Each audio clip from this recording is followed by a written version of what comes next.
Hello viewers, ఒకప్పుడు ప్రశ్నపత్రాల లీకేజీకి వ్యతిరేకంగా విద్యార్థులతో కలిసి రోడ్డెక్కిన నాయకుడు ఆయన. ఇప్పుడు అదే ప్రశ్నపత్రాల లీకేజీ ఆరోపణలపై సమాధానం చెప్పాల్సిన కేంద్ర విద్యాశాఖ మంత్రి పొజిషన్లో ఉన్నారు. ఇప్పుడు దేశ రాజకీయాల్లో ఇదే హాట్ టాపిక్ గా మారింది. ఆయనే కేంద్ర విద్యా మంత్రి Dharmendra Pradhan. Neat paper leak వ్యవహారం దేశవ్యాప్తంగా దుమారం రేపుతోంది. విద్యార్థుల ఆందోళనలు, ప్రతిపక్షాల నిరసనలు, పార్లమెంట్లో రగడ, కేంద్ర విద్యాశాఖ మంత్రి రాజీనామా చేయాలని డిమాండ్లు. ఈ వివాదం మధ్యలో ధర్మేంద్ర ప్రధాన్ పేరు దేశవ్యాప్తంగా చర్చకు వస్తుంది. అసలు ధర్మేంద్ర ప్రధాన్ ఎవరు? ఓ యువకుడు విద్యార్థి నాయకుడుగా ఎలా ఎదిగాడు? రాష్ట్ర రాజకీయాల నుంచి దేశ రాజకీయాల్లోకి ఎలా వచ్చారు? బీజేపీలో కీలక వ్యూహకర్తగా ఎలా మారారు అనే అంశాలను ఈ వీడియోలో తెలుసుకుందాం. ధర్మేంద్ర ప్రధాన్ 1969 జూన్ 26న ఒడిశాలోని తల్చేర్లో జన్మించారు. ఆయన తండ్రి దేవేంద్ర ప్రధాన్ కూడా బీజేపీకి చెందిన సీనియర్ నాయకుడు. అటల్ బిహారీ వాజ్పేయి ప్రధానమంత్రిగా ఉన్న సమయంలో కేంద్ర మంత్రిగా పనిచేశారు ఆయన. అంటే రాజకీయాలు ధర్మేంద్ర ప్రధాన్కు కొత్తేం కాదు. చిన్ననాటి నుంచే రాజకీయ వాతావరణంలో పెరిగారు. అయితే ఒరిస్సాలో వారసత్వ రాజకీయాలకు అంతగా ప్రాధాన్యం ఉండదు. అంటే ఈ క్రమంలో తండ్రి రాజకీయ వారసత్వం ఉన్నంత మాత్రాన రాజకీయాల్లో నేరుగా వచ్చేసే పరిస్థితి ఉండదు. అందుకే ధర్మేంద్ర ప్రధాన్ విద్యార్థి దశ నుంచే తనకంటూ ప్రత్యేక గుర్తింపు తెచ్చుకున్నారు. 1983లో తాల్చేర్ కాలేజీలో హయ్యర్ సెకండరీ చదువుతున్న సమయంలో ఏబీవీపీలో చేరారు. ఆ విద్యార్థి సంఘంలో చురుగ్గా పనిచేశారు కూడా. విద్యార్థుల సమస్యలపై ఆందోళనలు చేసేవారు. సంఘటిత కార్యక్రమాలతో విద్యార్థి ఉద్యమాలతో అనుబంధం పెంచుకున్నారు. 1985లో తాల్చేర్ కాలేజ్ స్టూడెంట్స్ యూనియన్ అధ్యక్షుడిగా ఎన్నికయ్యారు. 1993లో ఏబీవీపీ ఒడిశా రాష్ట్ర కార్యదర్శిగా బాధ్యతలు చేపట్టారు. ఆ తర్వాత జాతీయ స్థాయిలోనూ కీలక బాధ్యతలు నిర్వర్తించారు. విద్యార్థి నాయకుడిగా ఉన్న సమయంలోనే ధర్మేంద్ర ప్రధాన్ రాజకీయ పోరాటాల్లో ముందుండేవారు. 1990వ దశకంలో ఒడిశాలో ప్రశ్నాపత్రాల లీకేజీ వ్యవహారం రాజకీయంగా కుదుపులకు కారణమైంది. ప్రభుత్వంపై తీవ్ర నిరసనలు వ్యక్తమయ్యాయి. 1997లో భువనేశ్వర్లోని రాష్ట్ర సచివాలయం సమీపంలో సుమారు 1500 మంది విద్యార్థులు ప్రశ్నపత్రాల లీకేజీకి వ్యతిరేకంగా నిరసన తెలిపారు. అందుకు ఏబీవీపీ నాయకుడి హోదాలో ధర్మేంద్ర ప్రధాన్ కూడా పాల్పంచుకున్నారు. విద్యార్థులతో కలిసి రోడ్డెక్కారు. ప్రశ్నపత్రాల లీకేజీపై ప్రభుత్వాన్ని నిలదీశారు. పోలీసుల లాఠీచార్జ్ ఎదుర్కొన్నారు.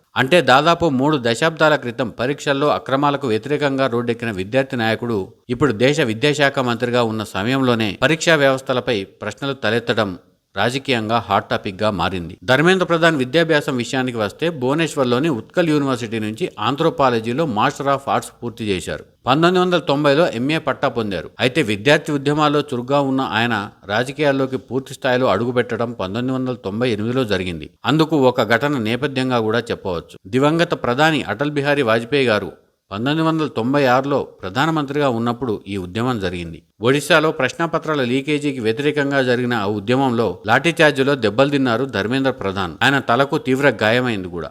ఆయన ముక్కు ఎముక విరిగిందని కూడా చెబుతారు. అలాంటి ఉద్యమానికి కూడా ఆయన భయపడలేదు. చివరికి ప్రభుత్వం దిగి వచ్చేదాకా ఆయన ఉద్యమం చేస్తూనే వచ్చారు. అలా తనదైన శైలిలో ఉద్యమాలు చేస్తూ విద్యార్థి దశ నుంచి పూర్తిస్థాయి రాజకీయ నాయకుడిగా ఎదిగారు ధర్మేంద్ర ప్రధాన్. 2000 సంవత్సరంలో ఒడిశా అసెంబ్లీ ఎన్నికల్లో పల్లాహార నియోజకవర్గం నుంచి పోటీ చేసి గెలిచారు. విద్యార్థి సంఘ నాయకుడి నుంచి ఎమ్మెల్యేగా ఎదిగారు. 2001లో బీజేపీ ఒడిశా యువజన విభాగం బీజేవైఎం అధ్యక్షుడిగా నియమితులయ్యారు. అంటే ఎమ్మెల్యేగా ఎన్నికైన తర్వాత ఆయన బీజేవైఎం అధ్యక్షుడిగా ఎన్నికయ్యారని చెప్పవచ్చు. 2002లో బీజేపీ జాతీయ కార్యదర్శిగా ఎన్నికయ్యారు. అక్కడి నుంచే ఆయన రాజకీయ ప్రస్థానం జాతీయ స్థాయికి ఎదిగింది. 2004లో దేవగఢ్ నియోజకవర్గం నుంచి లోక్సభకు ఎన్నికయ్యారు. 14వ లోక్సభలో సభ్యుడిగా పార్లమెంటులో అడుగుపెట్టారు. ఆ టర్మ్లో ఆయన ఇంధన కమిటీ, పిటిషన్ల కమిటీ, గ్రామాభివృద్ధి కమిటీ, వ్యవసాయ కమిటీ, ప్రభుత్వ హామీల కమిటీ, టెలికాం లైసెన్సులు, స్పెక్ట్రంల కేటాయింపుపై పరిశీలించేందుకు ఏర్పాటైన జాయింట్ పార్లమెంటరీ కమిటీ సభ్యుడిగా ఉన్నారు. 2007లో ఇంధన స్టాండింగ్ కమిటీలో సభ్యుడిగా సేవలందించారు. 2012లో బీహార్ నుంచి రాజ్యసభకు ఎన్నికయ్యారు. 2018లో మధ్యప్రదేశ్ నుంచి మరోసారి రాజ్యసభకు ఎన్నికయ్యారు. ఇలా పార్లమెంటరీ వ్యవహారాల్లో తనకంటూ పట్టు పెంచుకుంటూ వస్తున్నారు ధర్మేంద్ర ప్రధాన్. ఇక 2014లో బీజేపీ ప్రభుత్వం కేంద్రంలో అధికారంలోకి వచ్చిన తర్వాత ధర్మేంద్ర ప్రధాన్కు ప్రాధాన్యం పెరిగింది. నరేంద్ర మోడీకి అత్యంత ఆప్తుడయ్యారు ధర్మేంద్ర ప్రధాన్. బీజేపీ ప్రభుత్వం ఏర్పాటైన తర్వాత ధర్మేంద్ర ప్రధాన్కు కీలక బాధ్యతలు అప్పగించారు. పెట్రోలియం, సహజ వాయువుల శాఖను ఆయన నిర్వర్తించారు. దేశ ఆర్థిక వ్యవస్థకు అత్యంత కీలకమైన ఇంధన రంగంలో కేంద్ర ప్రభుత్వం చేపట్టిన పలు కార్యక్రమాల్లో కీలక పాత్ర పోషించారు. ముఖ్యంగా ఉజ్వల యోజన పథకాన్ని సక్సెస్ చేయడంలో ధర్మేంద్ర ప్రధాన్ పాత్ర కీలకమని చెప్పవచ్చు. అదే సమయంలో ధర్మేంద్ర ప్రధాన్ పార్టీ వ్యూహకర్తగా కూడా ఎదిగారు. ఎన్నికల నిర్వహణ, పార్టీ విస్తరణ, సంస్థాగత నిర్మాణం, రాష్ట్రాల్లో బీజేపీ బలోపేతం వంటి అంశాల్లో ఆయనకు అపార అనుభవం ఉంది. అందుకే బీజేపీ అధిష్టానానికి ఆయన నమ్మకమైన నాయకుల్లో ఒకటిగా గుర్తింపు పొందారు. మోడీ, షా నాయకత్వానికి సన్నిహితంగా ఉండే నేతల్లో ధర్మేంద్ర ప్రధాన్ పేరు తరచుగా వినిపిస్తుంది కూడా. అయితే ఇంత స్థాయికి ఎదిగిన ధర్మేంద్ర ప్రధాన్ వివాదాలకు దూరంగానే ఉంటూ వచ్చారు. 2021లో ఆయనకు విద్యాశాఖ బాధ్యతలు అప్పగించారు. దేశ విద్యా వ్యవస్థలో సంస్కరణలు, నేషనల్ ఎడ్యుకేషన్ పాలసీ అమలు, పరీక్ష వ్యవస్థల బలోపేతం ఇవన్నీ ఆయన ముందున్న ప్రధాన బాధ్యతలుగా నిలిచాయి. ఇక 2024లో జరిగిన లోక్సభ ఎన్నికల్లో ఆయన ఒడిశాలోని సంబల్పూర్ నుంచి ఎంపీగా గెలిచారు. ఆ ఎన్నికల్లో కేంద్రంలో కూటమి ప్రభుత్వం అధికారంలోకి వచ్చింది. ఆ తర్వాత కూడా ఆయనకు విద్యాశాఖను కొనసాగించారు. అంటే 2021 నుంచి ఆయన దేశ విద్యాశాఖ మంత్రిగా కొనసాగుతూనే ఉన్నారు. అదే సమయంలో రాజకీయ జీవితంలో ఆయనకు అతిపెద్ద సవాల్ ఎదురైందని చెప్పవచ్చు. అది ఆయన శాఖ నుంచే ప్రారంభమైంది కూడా. నీట్ పరీక్షల పేపర్ లీకేజీ వ్యవహారం దేశాన్ని కుదిపివేసింది. పేపర్ లీకేజీ వ్యవహారంతో పాటు మార్కుల కేటాయింపుపై వివాదంపై, నేషనల్ టెస్టింగ్ ఏజెన్సీ పనితీరుపై విమర్శలు వచ్చాయి. విద్యార్థులు ఆందోళన చేశారు. ఇవన్నీ కేంద్ర విద్యాశాఖపై తీవ్రమైన ఒత్తిడి తీసుకొచ్చాయి. విద్యార్థులు రోడ్డెక్కారు. కొన్నాళ్లుగా విద్యార్థి ఉద్యమాలు కొనసాగుతూనే ఉన్నాయి. ధర్మేంద్ర ప్రధాన్ రాజీనామా చేయాలని ప్రతిపక్షాలు పార్లమెంట్లో ఆందోళనకు దిగాయి. నైతిక బాధ్యత వహిస్తూ ధర్మేంద్ర ప్రధాన్ పదవి నుంచి తప్పుకోవాలని డిమాండ్ చేశాయి కూడా. అయితే ధర్మేంద్ర ప్రధాన్ మాత్రం ఇప్పటి వరకు రాజీనామా చేయలేదు. ఆయన మోడీకి అత్యంత సన్నిహితుడు కావడమే అందుకు కారణమని కొన్ని విమర్శలు కూడా వస్తున్నాయి. అదే సమయంలో నీట్ పరీక్షల వ్యవహారంలో ఇన్వెస్టిగేషన్ పూర్తయింది. కొంతమందిని అరెస్టు చేశారు. ఆ పరీక్షను రద్దు చేసి మరోసారి పరీక్ష నిర్వహించింది. దాదాపు 23 లక్షల మంది ఈ పరీక్షను రాశారు. అయితే నీట్ పరీక్షల వ్యవహారంలో లోపాలను సరిదిద్దుతామని ప్రకటించింది కేంద్రం. ఇక నీట్ పరీక్ష లీకేజీ వ్యవహారంతో సంబంధం ఉన్న పలువురిని సిబిఐ ఇప్పటికే అరెస్టు చేసింది. కానీ ప్రతిపక్షాలు మాత్రం ధర్మేంద్ర ప్రధాన్ రాజీనామాకు పట్టుబడుతున్నాయి. అదే సమయంలో నేషనల్ టెస్టింగ్ ఏజెన్సీ నిర్వాహకులను ప్రతిపక్షాలు ప్రశ్నించడం లేదనే విమర్శలు కూడా వస్తున్నాయి. కారణం ఏదైనప్పటికీ కొన్నాళ్లుగా అటు విద్యార్థి ఉద్యమాలు అవ్వచ్చు, ఇటు రాజకీయ పార్టీలు అవ్వచ్చు, రెండూ కూడా ధర్మేంద్ర ప్రధాన్ రాజీనామాకు మాత్రమే పట్టుబడుతున్నాయి. ఇక ప్రస్తుత పరిస్థితుల్లో ధర్మేంద్ర ప్రధాన్ రాజీనామా వ్యవహారంతో పాటు ఆయన కుమార్తె పేరు కూడా తెరపైకి వచ్చింది. ధర్మేంద్ర ప్రధాన్ భార్య పేరు మృదులా ప్రధాన్. ధర్మేంద్ర ప్రధాన్ కుమార్తె నైమిషా ప్రధాన్ అమెరికాలోని మసాచుసెట్స్ స్టేట్లో టఫ్ట్ యూనివర్సిటీలో 2023లో మాస్టర్ ఆఫ్ లా పూర్తి చేశారు. ప్రస్తుతం యుఎస్ ఇండియా స్ట్రాటజిక్ పార్ట్నర్షిప్ ఫోరంలో సీనియర్ అసోసియేట్ గా కొనసాగుతున్నారు. నీట్ వివాదం సమయంలో నైమిషా సోషల్ మీడియా పోస్టులపై కొందరు నెటిజన్లు ట్రోలింగ్కు దిగారు. ఆమె చదివిన యూనివర్సిటీకి సంబంధించి సోషల్ మీడియా పేజీలో కూడా విమర్శలు కనిపించాయి. దీంతో ఆమె తన ఇన్స్టాగ్రామ్ ఖాతాను డీయాక్టివేట్ చేసినట్లు సమాచారం. అయితే ఈ పరిణామంపై భిన్నాభిప్రాయాలు వ్యక్తమవుతున్నాయి. ప్రభుత్వ విధానాలపై విమర్శలు చేయడం ప్రజాస్వామ్యంలో సహజమే. కానీ ప్రజాప్రతినిధుల కుటుంబ సభ్యులను వ్యక్తిగతంగా లక్ష్యంగా చేసుకోవడం సరికాదనే అభిప్రాయం కూడా వ్యక్తమవుతోంది.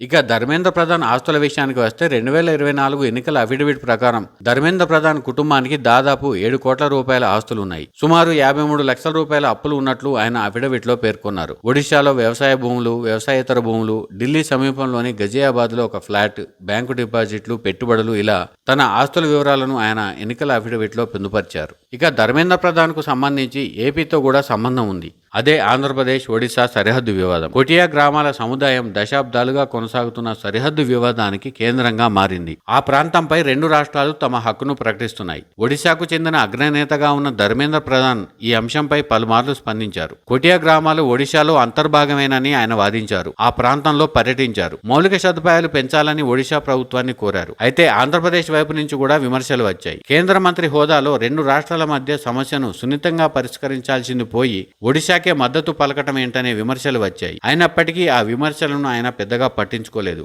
అంతేకాకుండా గతంలో ఆంధ్రప్రదేశ్ ప్రభుత్వం ఆ ప్రాంతంలో ఎన్నికలు నిర్వహించడాన్ని కూడా ఆయన తప్పుపట్టారు. ఇక్కడే మరో ముఖ్యమైన విషయం కూడా మనం చర్చించుకోవాల్సి ఉంటుంది. ధర్మేంద్ర ప్రధాన్ కేంద్ర ప్రభుత్వంలో పాపాల భైరవుడిగా మనం ఒకసారి చెప్పవచ్చు. ఆయన చేపట్టిన ప్రతి శాఖలోనూ కొన్ని విమర్శలు వస్తూనే ఉన్నాయి. ఆయన గతంలో పెట్రోలియం శాఖ మంత్రిగా ఉన్న సమయంలో పెట్రోల్, డీజిల్, వంట గ్యాస్ ధరలు విపరీతంగా పెరిగాయి. అంతర్జాతీయ మార్కెట్లో ముడి చమురు ధరలు తగ్గినా దేశంలో ధరల భారం తగ్గలేదని ప్రతిపక్షాలు ఆరోపించాయి. అంటే ఆ సమయంలోనూ ధర్మేంద్ర ప్రధాన్ విమర్శలు ఎదుర్కొన్నారు. ఇక నేషనల్ ఎడ్యుకేషన్ పాలసీ విషయంలోనూ దక్షిణాది రాష్ట్రాలు కేంద్రంపై విమర్శలు చేశాయి. విద్యారంగంలో రాష్ట్రాల హక్కులను కేంద్రం క్రమంగా తమ ఆధీనంలోకి తీసుకుంటుందని కొన్ని రాష్ట్రాలు అభ్యంతరం వ్యక్తం చేశాయి. అయినా బీజేపీలో ధర్మేంద్ర ప్రధాన్ ప్రాధాన్యం మాత్రం ఏమాత్రం తగ్గలేదు. తాజాగా నీట్ పరీక్షల లీకేజీ వ్యవహారంలో కూడా ఆయన రాజీనామాకు ప్రతిపక్షాలు, విద్యార్థి సంఘాలు పట్టుబడుతున్నప్పటికీ కేంద్రం మాత్రం ఆయనను వెనకేసుకొస్తూనే ఉందనే విమర్శలు వస్తున్నాయి. వస్తున్నాయి. మొత్తం మీద విద్యార్థి దశ నుంచి రాజకీయాల్లోకి వచ్చిన ధర్మేంద్ర ప్రధాన్ జాతీయ స్థాయిలో కీలక నేతగా ఎదిగారంటే అంత ఆషామాషీ కాదు. ఆయనకు రాజకీయ నేపథ్యం ఉన్నప్పటికీ, ఆయన తండ్రి ఎమ్మెల్యేగా గెలిచినప్పటికీ అది కేవలం ఎంట్రీ పాస్ గానే ఉపయోగపడింది. అందుకే నిత్యం వివాదాలకు దూరంగా ఉండే నేతగా ధర్మేంద్ర ప్రధాన్ కు పేరుంది. మరి నీట్ వ్యవహారంలో ఆయన రాజీనామా చేస్తారా, లేదా కేంద్ర ప్రభుత్వం అంటే మోడీ అమిత్ షాల ద్వయం ఆయనకు అండగా నిలబడుతుందా, ఆయన వ్యక్తిగతంగా రాజీనామాను సమర్పిస్తారా లేదా అనేది చూడాలి. ఇవి ధర్మేంద్ర ప్రధాన్కు సంబంధించిన అంశాలు.